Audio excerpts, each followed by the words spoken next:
I've been living, sitting pretty, pretty fixin' pretty cities. Busy, busy, really getting busy with it, giddy up. Now, given lyrics like these, am I going to say something crazy like Lisa is the second coming of Shakespeare? Yeah, I am gonna say that actually. I think we should have that conversation, so let's wake it up.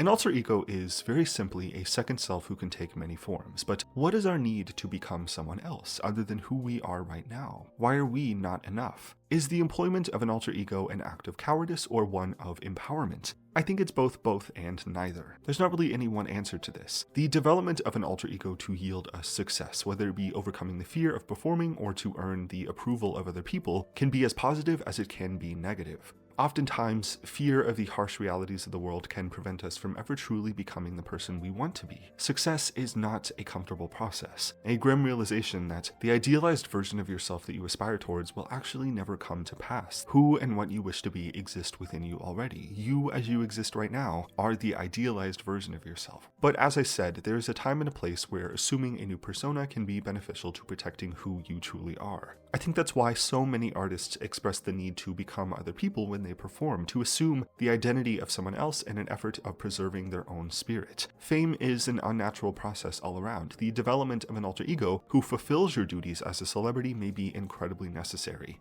While largely unspoken, I think this is the underlying angle of this entire album. The narrative and production is brash, in your face, all from the perspectives of a group of alter egos who are not willing to take anything less than the best. And so, true to its name, Alter Ego by Lisa is quite a conflicted body of work. The album bends itself in many different directions with the goal of developing Lisa's identity as an independent artist for the very first time, while also committing itself to a somewhat demanding narrative concept. It works depending on how you look at it. I think most general consumers in the pop music market will approach this project assuming the former. This album is about Lisa the artist and/or Lisa the person. I would say the West isn't really accustomed to the typical concept album that is certainly more common in K-pop and other music industries around the world. Most of the pop music in the West today may present as conceptual, but still tethers itself to the identity of the artist who sings it. I think about Beyoncé, who often presents these larger-than-life ideas that are always based upon aspects of her own identity and lived experiences. Taylor Swift is the ultimate example of this and the biggest artist in the world because of it. Western pop music tends to brand itself these days as something deeply personal to the artist who sings it.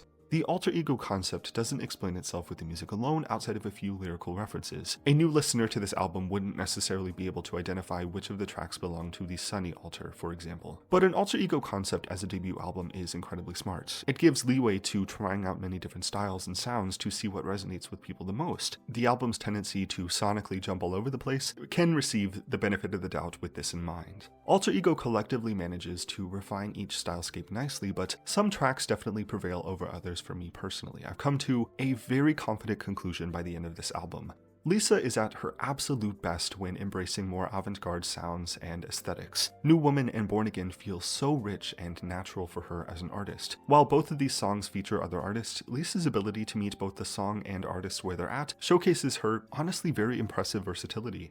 The album's presentation of Lisa's vocal expansion does a lot to prove that she deserves this moment in the spotlight after years of creative suppression. I believe very strongly there's a time and a place for songs of artifice about not showing up if the money isn't right and turning up in Abu Dhabi, but for this project specifically, the tracks about self-development steal the show on first impression. My favorite songs right now are New Woman, Born Again, Chill, and Rockstar. Each of these songs succeed in their respective conceptual areas, whether it be about choosing yourself, learning to grow on your own, recognizing your own worth, or living lavishly and shopping without looking at the price tags. These songs and their tendency to take musical risks is what rounds them out for me above others that are more one note. The song Chill, for example, inspires that sense of intoxicating confidence Lisa has spoken about in interviews. The narrator's sense of vanity comes from a love gone wrong. She's been scorned before and refuses to be hurt again. This prompts her to live in a way that demands the best from all aspects of life. High-pitched string synths in the chorus paint a portrait of a woman who truly expects the worst in other people, someone who strives to use people before they use her. There's enough ideas presented in this track that give it dimension. A motive behind this alter ego's booming confidence is the uncertain fear she has about being abandoned.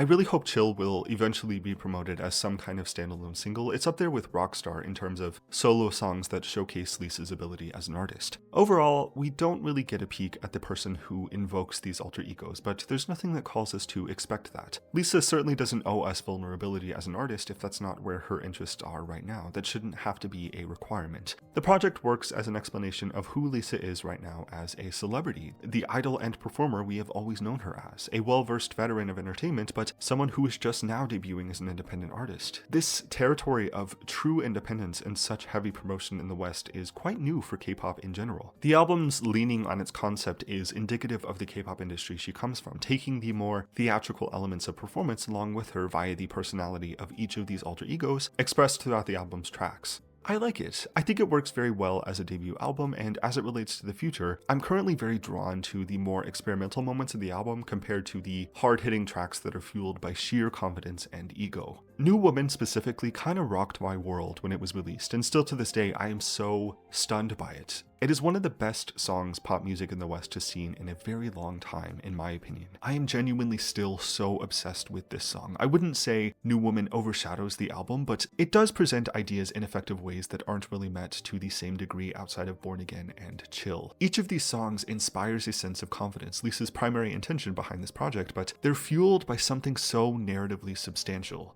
It's the need to break free from a system that has kept you in place, or a relationship that stifles your own self-worth, or callously deciding not to open yourself up to people who are likely to take advantage of that. These are the features, the factors, and variables that lead to the second self, a need to become someone else in an environment where it's all too easy to be hurt by people with malicious intentions. That is what alter ego means to me. These themes, of course, speak to the alter ego concept of the album, but translate to Lisa's identity as a celebrity under heavy levels of scrutiny. It develops a message about putting yourself out there, crossing the line, and trusting in yourself to accomplish what you want. These songs add the potential for greater depth and dimension to the project, which is why I think they stand out so much for me. This feels like a musical formula that works very well for her and would also not be limiting as an artist. You can really go anywhere with it. I think those are all of my thoughts on the album in general. I've said for a while that I've been putting off talking about Born Again to wait for the album, but now in retrospect, I do think I'm going to make a separate video about it anyway. I'm already thinking about making a video on Chill too. I think that's my current favorite from this album. All in all, I will certainly, of course, be talking about this album more in the future. These are my thoughts right now, a very solid foundation for Lisa going forward under a new label for soloist activities. It's genuinely crazy how much she's doing right now in tandem with releasing her very first album as an independent artist, but she is doing it, as are all of the other members. As a Blink, I am incredibly happy with this and as proud as ever. Alter Ego feels more severe, monumental when considering all the history that has led us up to this moment. Blackpink has been around for almost 9 years at this point, and yet the period of each of their debut albums is such a new frontier and a critically important stage of their transfer into the global market. In regards to solo work, they're free from the insanely beneficial but equally as restricting artistic confines of YG Entertainment. This potential has been resting within them all this time and has genuinely surpassed my expectations so far. Yeah. Thank you for watching this. If you did, let me know what your initial thoughts are on this album. It's kind of a lot to take in all at once. What are your favorite songs right now? What are your thoughts about the execution of the alter ego concept, and so on? Yeah, thanks again for watching. Subscribe if you want to, and I will see you next time.